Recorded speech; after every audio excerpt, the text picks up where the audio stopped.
మనకి ఒక ఇన్సిడెంట్ జరిగింది గుర్తుందా? అదేంది, మనకి అంత ముందు మాల్దీవ్స్ అధ్యక్షుడైన మొహమ్మద్ ముయిజ్ అతను ఒక నినాదం తీసుకొచ్చాడు అనమాట. అదేంది, ఇండియా గో బ్యాక్ అని చెప్పేసి ఒక నినాదం తీసుకొస్తే అప్పుడు నరేంద్ర మోడీ గారు ఏం చేశారంటే, ఓకే ఇలా పరిస్థితి ఎలా ఉందా అని చెప్పేసి లక్షద్వీప్ వెళ్ళి అక్కడ ఒక ఫోటో పెట్టి ఫోటో తీసి ఆ ఫోటో పోస్ట్ చేశారు. సో దాని తర్వాత చూసుకుంటే మాల్దీవ్స్ ఆర్థిక వ్యవస్థ అతలాకుతలం అయిపోయింది. సో మరి దాని తర్వాత మళ్ళీ ఒక స్టెప్ దిగొచ్చి మళ్ళీ ఇప్పుడు చూసుకుంటే అదే మాల్దీవ్స్ అధ్యక్షుడైన మొహమ్మద్ ముయిజ్ వాళ్ళ స్వాతంత్ర వేడుకల్లో చీఫ్ గెస్ట్గా మన నరేంద్ర మోడీ గారిని పిలవడం జరిగింది. అయితే మరి దీన్ని బట్టి అర్థం చేసుకోండి ఇండియా యొక్క గ్రేట్నెస్ ఏ విధంగా ఉందనేది.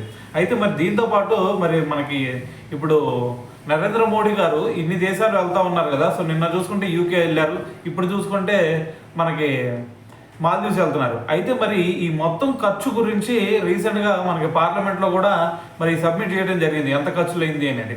అయితే మరి ఈ ఖర్చులు కనుక మనం ఒకసారి చూస్తే మనకి 2021 నుంచి 2024 ఈ మధ్యలో చూసుకుంటే ఏకంగా 295 కోట్ల రూపాయలు అయితే అయిందనమాట. సో దాని తర్వాత ఈ ఇయర్లో చూసుకుంటే మరి మొన్నటి వరకు కూడా ఇది ఫ్రాన్స్, యూఎస్ఏ వీటికి కూడా వెళ్ళారు కదా. సో మరి ఆ ఖర్చులు చూసుకుంటే ఏకంగా 67 క్రోర్స్ అయిందనమాట.